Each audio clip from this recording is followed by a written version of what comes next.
wabarakatuh. Perkenalkan, nama saya Nizar Saiful Ahmed dari Fakultas Ekonomi Unisula Prodi Manajemen. Saya mau menerangkan tentang perilaku organisasional.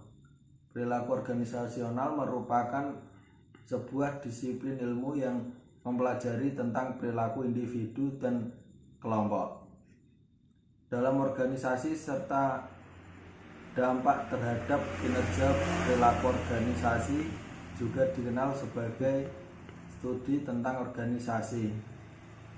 Studi tersebut merupakan bidang telaah akademik khusus yang mempelajari organisasi dengan metode-metode dari sosiologi, ekonomi, serta psikologi.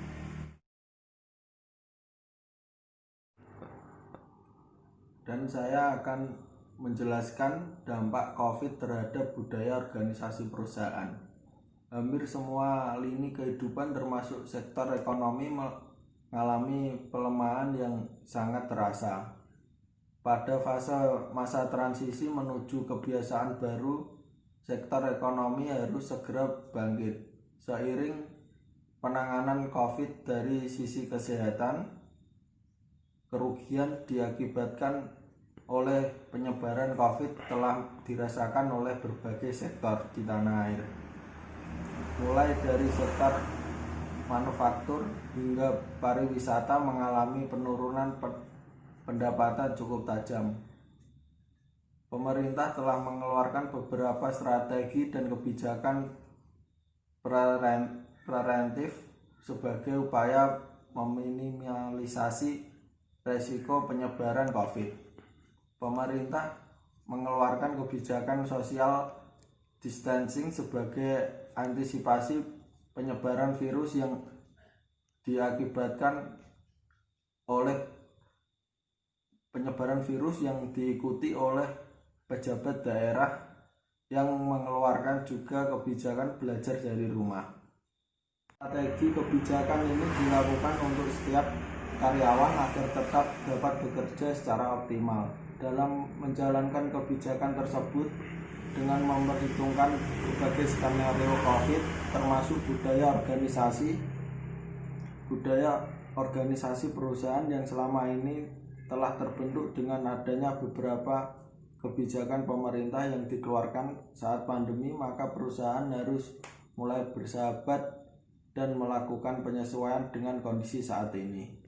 Membangun budaya organisasi perusahaan yang tangguh dan relevan dengan kondisi saat ini merupakan salah satu cara yang paling efektif untuk bisa menyesuaikan dengan perkembangan kondisi pandemi, sehingga perusahaan memiliki kemampuan yang cukup. Harapannya tetap unggul dan mampu bersaing pada masa ketidakpastian yang tinggi. Budaya perusahaan merupakan keinginan kelompok untuk berbuat sesuai harapan dan manifestasi kehidupan dalam mencapai nilai-nilai yang dianut organisasi. Membangun budaya organisasi yang efektif di masa pandemi saat ini perlu adanya penyesuaian sehubungan dengan banyaknya perubahan-perubahan yang terjadi pada tatanan kehidupan, mulai dari kehidupan sosial dan juga dalam berorganisasi. Dampak dari kebijakan dengan menjaga jarak atau social distancing telah merubah pola perilaku dalam kehidupan sehari-hari. Bahkan cara kerja pun telah diganti dengan cara daring atau virtual demi mencegah penyebaran pandemi COVID. Dengan demikian, bagaimana penyesuaian yang harus dilakukan pada budaya organisasi perusahaan? Sudah saatnya segera lakukan adaptasi di tengah situasi krisis saat ini. Jangan sampai menunggu pandemi surut bahkan hilang, yang kemudian akan menyurutkan tingkat pendapatan perusahaan secara signifikan. Untuk mengatasinya, perusahaan harus mempersiapkan diri dalam menghadapi hal terburuk dengan kemampuan bertahan hidup di bawah karakteristik budaya organisasi perusahaan sebagai pijakan. Sekian penjelasan dari saya. Apabila ada perkataan yang salah mohon maaf. Wassalamualaikum warahmatullahi wabarakatuh.